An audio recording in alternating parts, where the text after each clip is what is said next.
ज़्यादातर लोग ट्रेडिंग में फेल क्यों होते हैं? क्या प्रॉब्लम स्ट्रैटेजी में है? नहीं। आज सच बताता हूँ। प्रॉब्लम स्ट्रैटेजी में नहीं, प्रॉब्लम होती है ट्रेडर में। एक शॉकिंग फैक्ट बताता हूँ, 90% ट्रेडर फेल होते हैं, वो भी तब जब उनके पास एक प्रॉफिटेबल स्ट्रैटेजी होता है। फिर दिक्कत कहाँ है?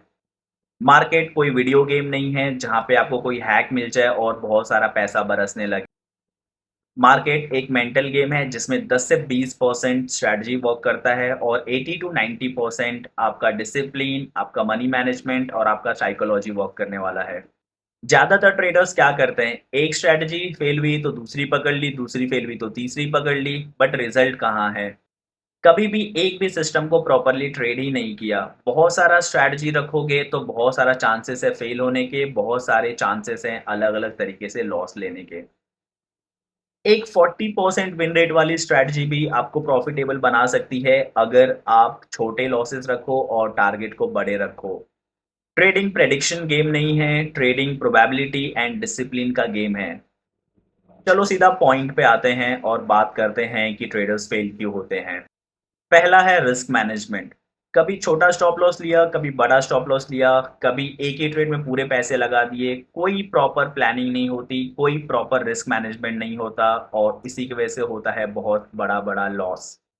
दूसरा है इमोशनल ट्रेडिंग। कभी फ़ियर से, कभी ग्रीड से, कभी होप से, कभी फोमो से, कैसे भी ट्रेड ले रहे हो तो आप गलत कर रहे हो। आपको आपके पास एक प्रॉपर सिस्टम होना चाहिए ट्रेड करने का। अगर आप फ़ियर, ग्रीड, होप से ट्रेड ले रहे हो तो आपको कन्फर्म लॉस होने वाले हैं। Third is no patience. अगर कोई स्ट्रैटेजी 2 से 3 बार आपके स्टॉप लॉस हिट कर दिए तो आप उसको छोड़ के कोई नई स्ट्रैटेजी ढूँढने लगोगे, फिर वो भी 2 से 3 स्टॉप लॉस सेट करेगी, फिर और कोई दूसरी स्ट्रैटेजी ढूँढोगे, तो इस तरीके से आपका ये सिलसिला चालू रहेगा और आप हमेशा लॉस करोगे। Fourth is no journal. कोई भी ट्रेड का जर्नल नहीं किया, वही गलती इस हफ्ते किया, वही गलती नेक्स्ट हफ्ते किया और वही सारी गलती आप अगले मंथ भी करोगे, तो इस तरीके से तो ट्रेडर नहीं बन पाओगे।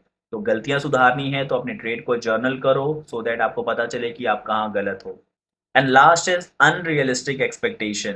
सबको लगता है कि आज ही पैसा डबल कर लेता हूँ या इसी हफ्ते पैसा डबल कर लेता हूँ और इस चक्कर में ना पैसे डबल होते हैं, उल्टे जो हमारा कैपिटल होता है वो भी खत्म हो जाता है।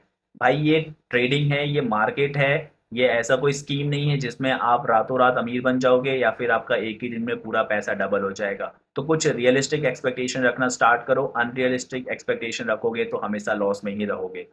जो ट्रेडर्स कंसिस्टेंटली प्रॉफिट बनाते हैं, उनमें कुछ चीज़ें कॉमन होती हैं, जैसे कि वो प्रोसेस को फॉलो करते हैं, प्रॉफिट को नहीं। वो एक ही सेटअप को बार-बार ट्रेड करते हैं और समझते हैं कि वो किस तरीके से उनको ट्रेड दे रहा है और कितने स्टॉप लॉस, कितने टारगेट दे रहा है। वो अपने स्ट्रैटेजी पे बिलीव करते हैं और उसपे छोटे-छोटे लॉसेस भी बुक करते हैं, लॉसेस बुक करने पे ड्रामा नहीं करते। वो ट्रेडिंग को बिज़नेस की तरह ट्रीट करते हैं, गैम्बलिंग की तरह नहीं। तो ये सारे क्वालिटी आपको अपने अंदर भी लाना होगा अगर आप अपने आप को एक ट्रेडर बनाना चाहते हो तो। क्योंकि ये सारे क्वालिटी अगर आप नहीं ला पाओगे तो आप वही प्रोसेस सेम फॉलो करोगे। आज हफ इस हफ्ते आप पैसे पूरे लॉस कर दोगे या फिर आप 1 महीने में पूरे पैसे अपने लॉस करोगे, फिर कहीं से पैसे इकट्ठे करोगे और फिर ट्रेड करने आओगे।